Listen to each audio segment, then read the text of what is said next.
Salut à tous, bienvenue sur la Dinobox, je suis le Collectosaur et aujourd'hui comme promis on se retrouve pour l'unboxing du Pteranodon de chez Mattel Jurassic World Fallen Kingdom.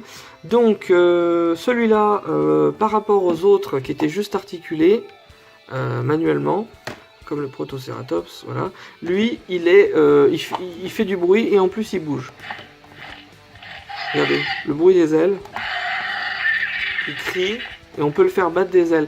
Donc il y a un bouton qui donne une articulation plus un cri. Voilà. Donc je vous invite à aller voir les précédentes vidéos. On avait aussi d'autres dinosaures qui rugissaient, qui claquaient de la queue ou des dents. Donc voilà. Alors je vais le déballer. On regarde un peu le packaging avant. Donc on peut voir que le bouton permet d'actionner les ailes. Ensuite on peut voir encore le système là. Comme quoi il rugit. Et on peut voir dans la même collection, il y a un Triceratops qui a été repeint, une autre série. Il y a un Ankylosaure et il y a un Ceratosaure. Voilà. Donc moi je vais rechercher ces deux-là que je n'ai pas encore pour l'instant, à l'heure où je vous parle. Donc c'est parti pour le déballage. Alors on va libérer les liens du Pteranodon. Donc il y en a un au niveau du cou et un derrière. Voilà, je regarde, il y a une petite notice avec, rien de spécial dans la boîte. Voilà, donc les boîtes sont sympas. Moi je garde souvent les boîtes des gros modèles, j'aime bien les garder, il y a des belles images derrière. Les packaging sont sympas, je vais regarder. Donc, le Pteranodon, il a les ailes repliées, bien sûr. Alors regardez un petit peu ce système. Donc le cou est articulé.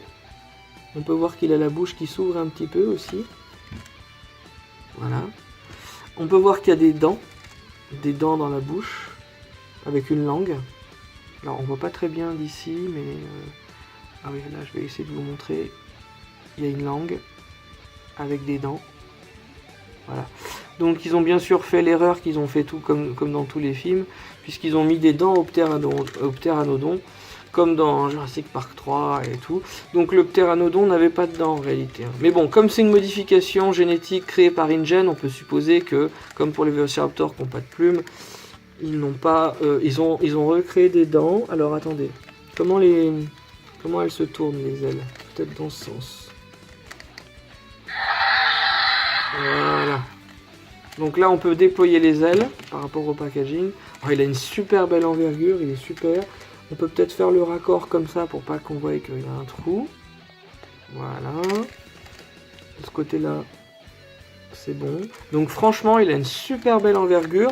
Il y a aussi un Pteranodon qui est sorti cette année de chez Slesh. Je vous l'ai présenté, je vous invite à aller voir mes autres vidéos sur les autres unboxings récemment. Donc le Pteranodon de chez Slesh était beaucoup plus petit, mais aussi très beau, très détaillé.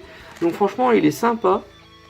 Je vous montre un petit peu. Il est tellement grand qu'il rentre pas dans le cadre, pour vous dire. Voilà. Donc, nous avons le détail des pattes arrière avec les doigts, le détail de la petite queue, la peau, la texture des ailes avec les fibres et tout, les membranes, c'est vraiment bien foutu. Les pattes, encore les petits doigts. Là, on peut voir son fameux doigt qui est en fait le reste de l'aile, parce que regardez, imaginez, il a des doigts, dont un super long, qui, avec un repli de peau, c'est ce qui fait l'aile en fait, un peu comme des chauves-souris. Donc voilà, sinon il y a le logo, alors je vais tout de suite vous montrer le logo, comme ça vous pourrez scanner le Pteranodon, mise au point, voilà, vous n'avez plus qu'à faire pause dans la vidéo, sortir votre téléphone et utiliser l'application Jurassic World Facts, pour avoir le dinosaure en 3D dans votre téléphone. Donc sinon, il y a la crête. Donc la crête est assez petite parce que c'est censé représenter une femelle. Avec le dimorphisme sexuel, les femelles Pteranodon avaient des crêtes plus petites que les mâles. Donc les mâles sont censés en avoir des plus grands. Et comme à Jurassic World ou à Jurassic Park, ce sont tous des femelles. Ben voilà, vous avez une femelle Pteranodon. Donc maintenant on va essayer le bouton. Ouais, et en plus regardez, il bat des ailes. Vraiment bien foutu. Il y a le bruit. Sympa. Donc ça va être un de mes préférés celui-là. Regardez. Vraiment bien foutu. Je vais essayer de vous faire un passage. Regardez, on peut même faire. Il plane et après il plane. Voilà, regardez. Sympa, hein. Vraiment bien fait.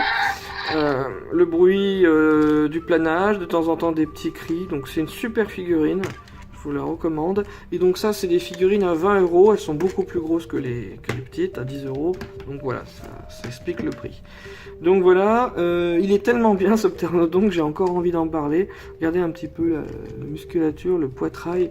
Les pteranodons, on suppose qu'ils avaient en fait des gros pectoraux bien musclés, puisque le mouvement du bras requiert un pectoral et une épaule bien développée. Donc on suppose qu'ils avaient une bonne musculature à ce niveau-là. Des bons dorsaux aussi, regardez un petit peu. Donc voilà. Vraiment super ce pteranodon, moi je l'adore. Voilà. Bon ben c'est tout ce que je peux dire de plus. Et je vous dis à la prochaine pour un autre dinosaure. Salut à tous, c'était le Collectosaure.